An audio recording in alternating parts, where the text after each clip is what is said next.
Donc cette description d'avidya comme méprise fondamentale qui nous enferme dans un sentiment d'identité erroné, ou partiellement erroné en tout cas, parce que bien évidemment ce personnage existe. Vous qui écoutez et moi qui parlez, indéniablement nous existons en tant que personnage.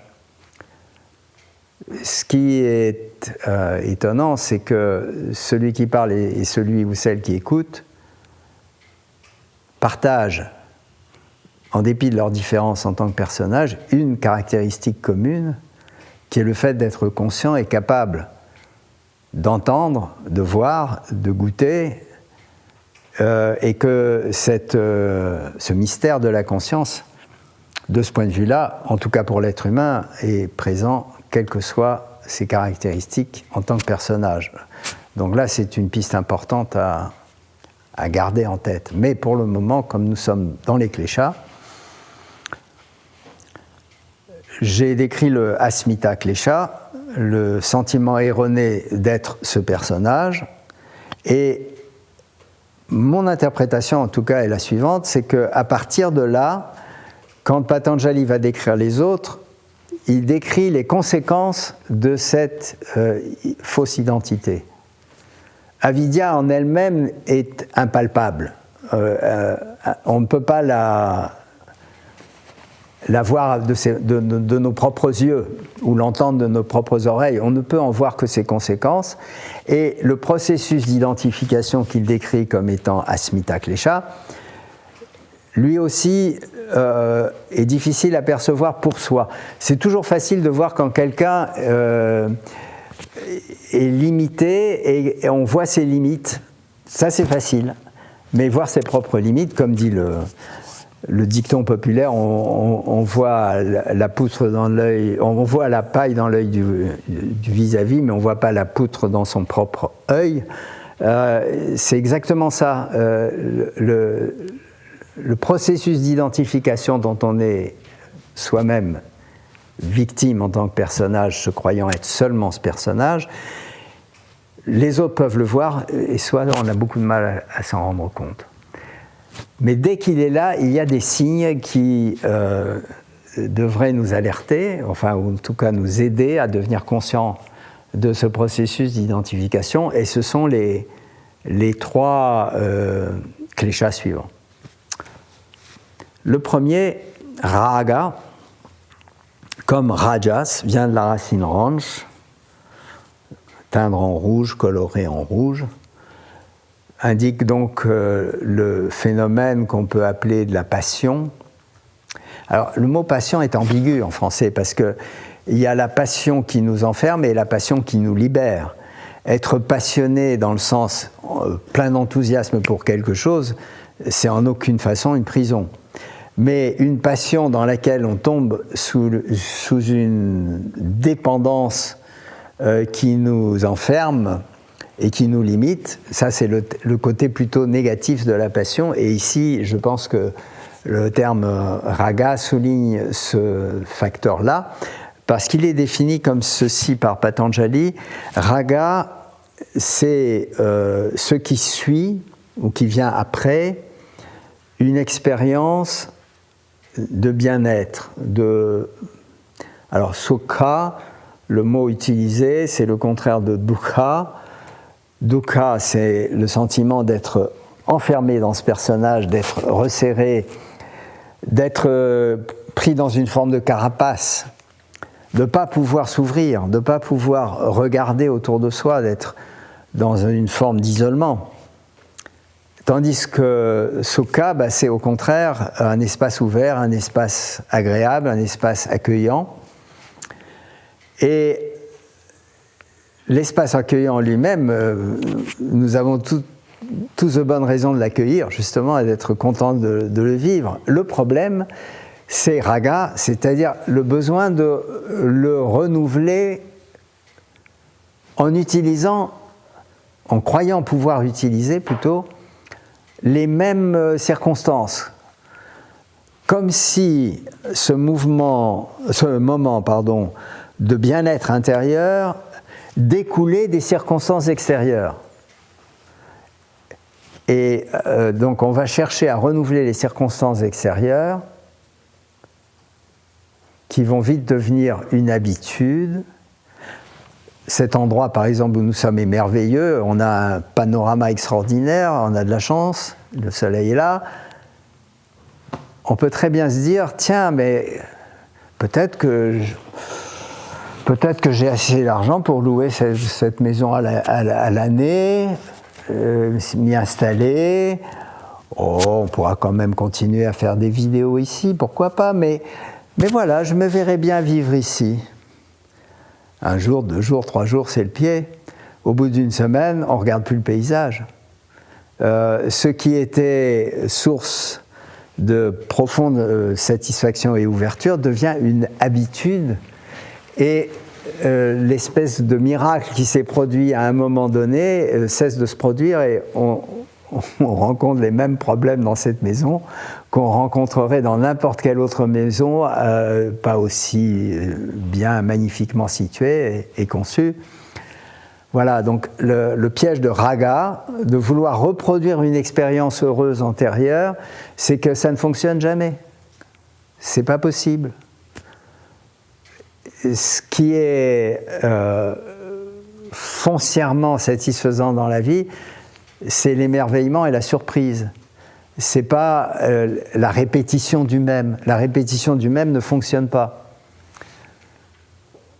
Elle fonctionne seulement sur le plan du sentiment de sécurité, qui est certainement une nécessité pour l'être humain, mais que l'être humain met lui-même en danger constamment par ses comportements. Donc en fait, ça ne fonctionne pas parce que ça donne naissance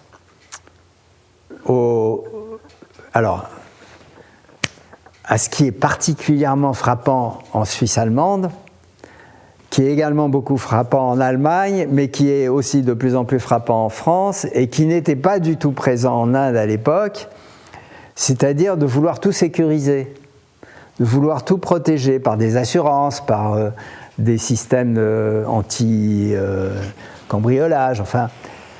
Alors que, quelquefois, d'être cambriolé, c'est la meilleure chose qui puisse vous arriver dans la vie, parce que soudainement, vous apercevez que tous ces biens auxquels vous teniez tant, c'est pas ça qui donne du sens à la vie.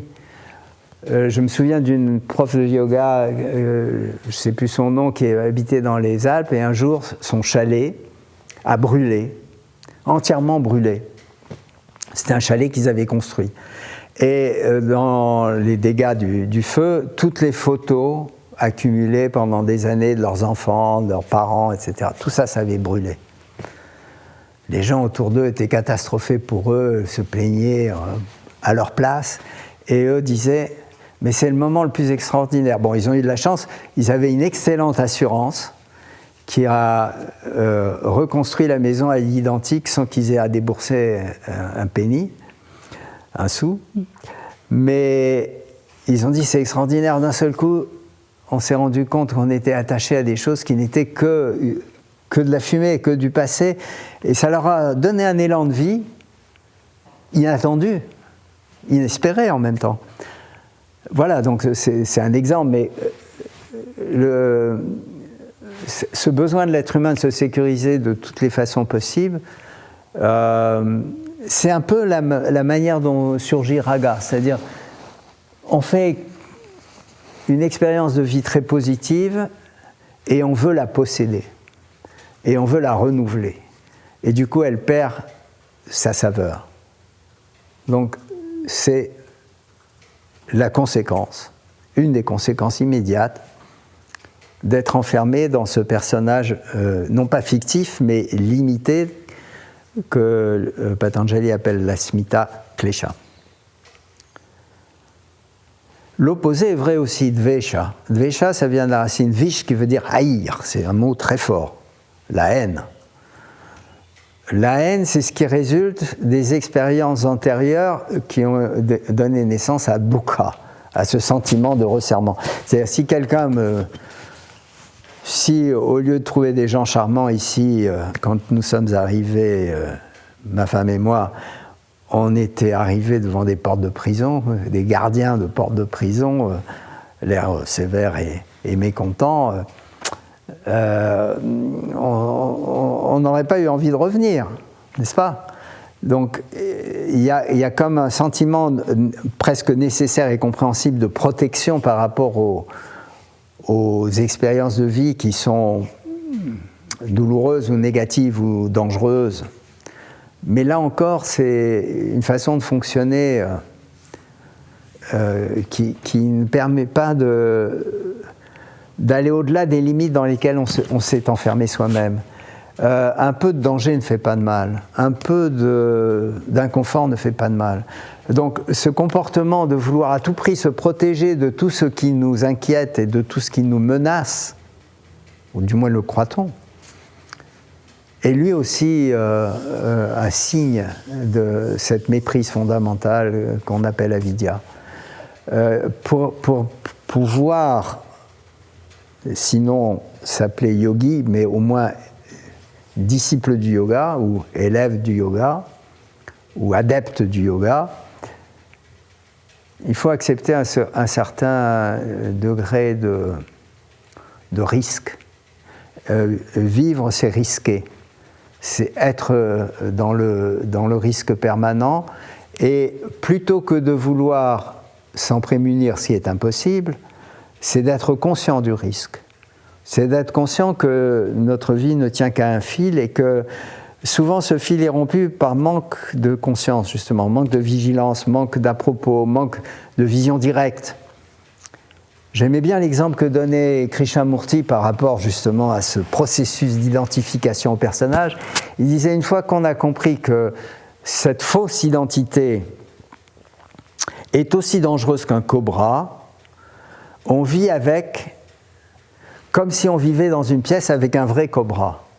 Un vrai cobra dans la pièce, qui est un danger, c'est pas une raison de sortir de la pièce ou de fuir le cobra, c'est un moteur pour rester extrêmement éveillé et ne jamais s'approcher ou laisser s'approcher le cobra à une distance qui serait dangereuse. Et dans la vie, c'est exactement ça. On peut aller très près d'animaux réputés dangereux sans être attaqué si on le fait en étant sensible à la distance à partir de laquelle l'animal va attaquer parce qu'il se sent menacé dans son propre espace. Avec les êtres humains, c'est plus difficile parce que parfois ils sont sous l'emprise de substances qui les rendent totalement imprévisibles dans leur comportement, mais néanmoins, je crois que s'il y a une forme de sécurité qui serait toute relative, c'est pas dans des systèmes de protection, c'est dans le sentiment de vigilance qu'on peut développer. Et je me souviens, quand j'avais, alors, je ne peux pas dire exactement l'âge, mais moins de 12 ans, puisque mon père est mort quand j'avais 12 ans, et mon frère, qui a 4 ans de moins que moi, était encore dans son berceau, la gouvernante, nous avions une gouvernante, et la nounou, nous avions une nounou, nous promenait, moi, ma sœur et mon petit frère, dans son landau. Et j'étais assez silencieux comme garçon, petit garçon, et je me disais toujours, enfin déjà plutôt à l'époque, que les adultes étaient une drôle d'espèce, parce que ils n'étaient absolument pas présents à ce qu'ils disaient, à ce qu'ils faisaient. Et effectivement, ce jour-là, en face de moi, je vois arriver un homme qui déambulait d'une manière qui nettement montrait qu'il avait bu plus qu'il aurait fallu. Et les deux personnes, la gouvernante et la nounou, étaient en train de parler du fait que ce qui les terrorisait dans l'existence, c'est d'être en contact avec quelqu'un d'ivre. Et elles allaient droit sur lui. Et moi, les entendant dire ça, j'avais pas le droit de traverser seul. J'ai profité du moment qu'elles étaient absorbées dans leur conversation pour traverser et me mettre à l'abri du personnage déambulant. Et elles sont rentrées de face et j'ai trouvé ça extrêmement cocasse et en même temps très révélateur, quoi, que le danger est là. On a peur de ce danger, mais on est tellement captif de nos pensées qu'on ne se rend pas compte qu'on entre directement dans la zone de danger alors qu'il suffisait de traverser pour y échapper. Et dans la vie, c'est vraiment quelque chose, il me semble qu'il est important de conscientiser et de voir que toutes nos peurs nous mènent à vouloir nous protéger par des artifices extérieurs, alors que c'est notre présence qui est la seule source éventuelle de survie par rapport aux vrais dangers qui existent et qui sont en permanence là, même si dans nos pays c'est moins visible que, par exemple, en Asie et en Inde. Et le dernier klesha se nomme Abhinivesha. Alors c'est un mot très intéressant qui a donné naissance à des traductions, on ne voit pas trop le rapport, mais bon. Vish, ça veut dire demeurer. Là où je demeure, ma maison, mon foyer. Ni, c'est la partie la plus intime, le lieu où je pourrais prendre refuge dans mon foyer. Et Abhi, c'est un mouvement de retour, mais avec la notion qu'il y a des obstacles qui vont s'interposer entre mon désir de revenir chez moi et la possibilité de le faire. Un peu comme des gardiens de la porte qui empêchent le passage. Donc c'est l'idée de vouloir rentrer chez soi, mais d'éprouver beaucoup de difficultés pour y parvenir. Après, ça c'est le mot, c'est l'étymologie. Mais Patanjali en donne une définition autre. Il dit que c'est quelque chose, svara savahi, qui coule de source, qui est inné en quelque sorte, qui n'est pas construit, c'est pas le résultat de l'éducation, et qui est présent même chez celui qui a du savoir. Pas celui qui voit. Là, le terme, c'est pas un vivekin, le terme, c'est un vidusha, celui qui a accumulé du savoir. Et celui qui a accumulé du savoir, il sait par exemple que la mort est inévitable. Mais ça ne l'empêche pas d'avoir peur de mourir. Donc, on l'a souvent traduit Abhinivesha par la peur, mais en fait, c'est, selon moi, ça devrait plus être traduit comme l'instinct de survie. Ce qui fait que même celui qui sait, ou un minuscule animal comme un ver de terre, l'un et l'autre ont le même réflexe de protection quand leur vie est menacée. Et c'est un des facteurs naturels les plus forts pour nous maintenir dans le sentiment d'être ce personnage qui, lui, est limité et dont le terme est inconnu. On ne sait pas quand on va mourir ni comment, mais on sait qu'on va mourir. Et ce savoir-là, on l'enfonce le plus profondément possible, on l'oublie le plus souvent possible, on s'illusionne sur le fait que ça arrivera, mais pas maintenant. Surtout pas maintenant. Moi, quand mon père est mort ce qu'on appelait à l'époque une angine de poitrine, une crise cardiaque, il criait, j'ai entendu crier « Non, ne me laissez pas partir, je n'ai pas réglé mes affaires ». On n'a jamais réglé ses affaires au moment où on va mourir. Même si on a pris soin d'essayer de le faire, on est toujours pris au dépourvu. Donc cet instinct de survie, c'est un outil très puissant de la nature pour maintenir la continuité de l'existence, mais en même temps un piège qui nous maintient dans l'illusion d'être ce personnage uniquement.